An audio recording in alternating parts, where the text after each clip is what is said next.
ഞാനിവിടെ ഭയങ്കര ഫേമസ് ആണ്. MG സോളമൻ എന്ന് പറഞ്ഞ കൊച്ചുകുട്ടികളെ ഓടിച്ചിട്ടടിക്കും. അല്ല, കൊച്ചുകുട്ടികളെ അറിയും. എന്താണ് ദിലീപിന്റെ സിനിമ ചേച്ചി കാണുവോ? ഇനി നീ നിന്റെ ഡ്യൂട്ടി തുടങ്ങിക്കോ. കേട്ടോ മോളെ കാണുമല്ല, ആ തിയേറ്റർ തല്ലി പൊട്ടിക്കാനുള്ള ഒരു വൈരാഗ്യം എനിക്കുണ്ട്. എന്താടാ അല്ല, എന്തെങ്ങനെയൊക്കെ പറയണേ?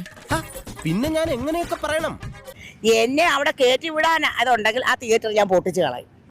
വളരെ സന്തോഷം തോന്നുന്നു. സന്തോഷം കൊണ്ടിരിക്കുക. സന്തോഷാസുക്കളാ. നിനക്ക് എന്തിന്റെ സുഖേടാ? ഞാൻ എന്ത് ചെയ്തു? അതെന്തുകൊണ്ടാ? അതുകൊണ്ട് അവനെന്ന് പറഞ്ഞൊരു ക്രിമിനലാണ്.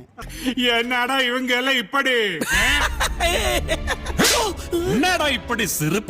അത് അംഗീകരിക്കത്തില്ല. അവൻ തെറ്റ് ചെയ്ത ക്രിമിനൽ ഫ്രോഡുമാണ്. ഞങ്ങളുടെ കുഴപ്പം കൊണ്ടല്ല, എന്നെ മനഃപൂർവ്വം കരിവാരിത്തേക്കാൻ കുറച്ച് ആൾക്കാർ ഇറങ്ങിയിരിക്കുകയാണ്. ഇരിക്കണം, അവനെ ഒരിക്കലും പുറത്തോട്ട് കൊണ്ടുവരരുത്. വായില് പല്ലിട്ടായിരുന്നെങ്കിൽ അടിച്ച് പല്ല് പാകാച്ചിട്ടുണ്ടാക്കിയേ. എന്റെ കയ്യിൽ കിട്ടിയിരുന്നെങ്കിലുണ്ടല്ല, അവനെ ഞാൻ ചാണകം കിട്ടുമെങ്കിൽ വാരി എറിഞ്ഞേനെ. എടാ, ഇവള് നമ്മളെക്കാളും തറയടാ.